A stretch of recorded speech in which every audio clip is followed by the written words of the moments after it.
Good morning, everybody, and welcome back to another episode of the news. We're out here once again being powered by the F-150 Lightning. It is gorgeous out today, and as you can see, fall has absolutely hit. The leaves are changing, it's beautiful, but it is a balmy 26 degrees today, so nothing to worry about there. We are going to be doing this from outside the Lightning for as long as possible. But other than that, let's just get right into this. We have an extensive episode of the news today with a bunch to go over. So let's just get right into this.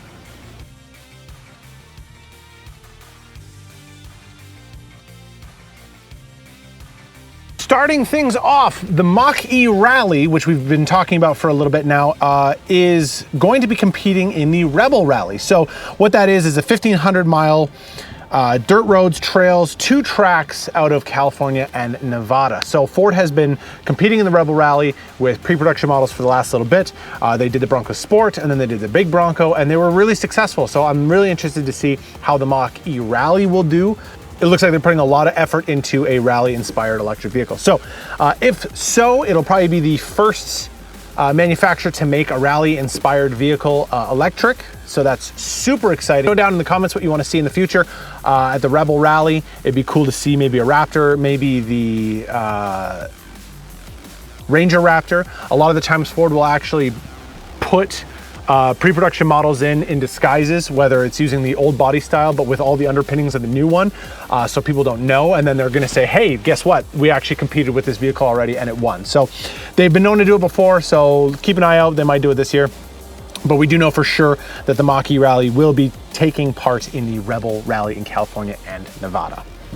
For the last little bit, Ford has been trying to elevate the customer experience by sending you to certain events after you buy certain vehicles. So with the Shelby, you could go to the Charlotte Motor Speedway and you could learn how to drive it with professionals. You are responsible for getting there and lodging, but they will hold an entire day where you are in the classroom, you're out on the track. You don't have to bring your own car.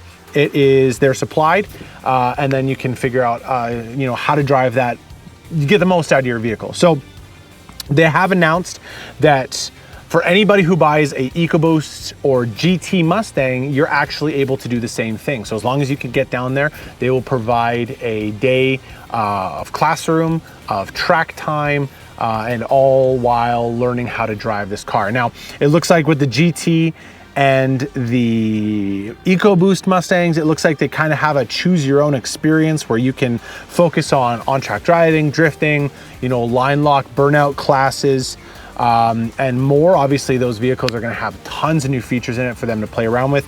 But with the Dark Horse, you do get a track attack day that consists of 2 days of learning in the classroom and on the track, as well as skid pad and autocross.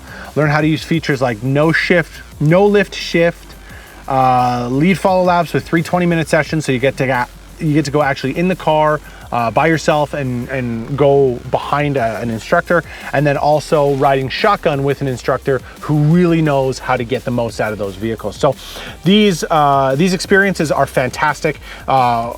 Bronco has the off-rodeo, so you can, when you buy a Bronco, you can sign up and you can go down. They have it at multiple locations where you can go and drive the Broncos and really get a feeling for what they can do, what they're capable of. But the Mustang ones are absolutely fantastic. So really, really excited to see what people come up with that. Let us know down in the comments if you want to see us go on one of these trips and actually, showcase what happens at them. I would love to go down and do one of those. So let us know down in the comments what you think about that. And last but not least, everybody knows about this, the 2024 F-150 was just unveiled, and it looks like it's got a ton of new packages, a ton of new standard equipment it's going to come out with. Everybody's really excited. So quick flashcards here. Looks like it's going to become standard with the 2.7 liter EcoBoost V6. That is an awesome engine. When it first came out, people were really skeptical about it, but it turned out to be a wicked little engine. People love that. It's going to have a new dual action tailgate that'll open either 37, 70, or 100 degrees, making it so much easier for you to reach into the bed and grab stuff out of it. Now, obviously, when you pull the tailgate down on a normal truck, you got about 2 feet with the tailgate that you got to lean over just to get to the box. So now being able to open it like that is going to be a fantastic way of actually getting into the box. Now, obviously, this isn't mind-blowing, life-changing. Dodge has had this, and with their crazy tailgate, GMC has an unreal tailgate. So it's just nice to see that Ford's catching up and actually doing some work with it. So really cool to see that. Engine choices. You get 2.7 liter EcoBoost. You get the 3.5 liter EcoBoost, which has been around forever. The 3.5 liter Power Boost. So that's going to be the hybrid. Ford has announced that they're putting a lot of effort into these hybrid trucks. There's going to be a lot more options when it comes to them in the future. You have the 3.5 liter high output that you can get in the Raptor. You have the 5 liter V8 that you can get in the F-150, and then you also have the 5.2 liter supercharged V8 that you get in the Raptor R. So tons of different options across the engine lines, and all of these engines, they've really kind of focused on just the hard hitters. These engines are super reliable. They've been around for a long time, and obviously they perform magnificently. So those are all the options. Maximum available payload of 2,400 pounds, which is great. Obviously, they have to be equipped with certain things to get that. Same with the towing capacity. So 13,500 pounds, but that's obviously with a specifically equipped truck. But still, 13,500 pounds is insane. Great to see that they're still working on that. 2.7 kilowatt on the Power Boost truck. So the Power Boost trucks have an insane amount of power that you can plug into the back of if you're on a work site, or if you're just trying to have a tailgate. Like, you can power a lot at a tailgate with a 7.2 kilowatt charging port. And then, of course, one thing that is going to be very interesting is that all these trucks are going to become equipped with Blue Cruise, and especially with the new 1.2 Blue Cruise. So that's going to involve lane changing. It will read the road and let you know when there's a sharp curve coming up.